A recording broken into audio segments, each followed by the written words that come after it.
Hi friends, మనం previous వీడియోలో quotient rule, product rule చెప్పుకున్నాము. పవర్ రూల్ చెప్పుకోలేదు కదా. దీనికి కూడా ఒక ఎగ్జాంపుల్ చెప్పుకుందాం.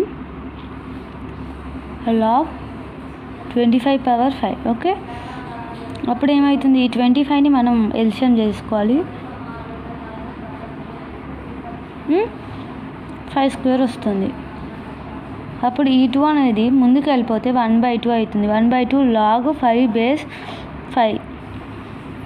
అప్పుడు మనకి లాగ్ ఎప్పుడైనా సేమ్ నెంబర్స్ ఉంటే బేస్ పవర్ ఈ ఫార్ములాను గుర్తుంచుకోవాలి. Log A power A is equals to 1. Base power same ఉన్నప్పుడు 1 అని అనుకోవాలి. 1/2 మనం ఇంటూ ఇక్కడ ఏమనుకున్నాం 1, అప్పుడు ఏమవుతుంది 1/2. ఇది పవర్ రూల్కి ఎగ్జాంపుల్ ఫ్రెండ్స్. మనం పవర్ రూల్కి సంబంధించి చాలా ఎగ్జాంపుల్స్ పెడతాను. ఓకేనా ఫ్రెండ్స్?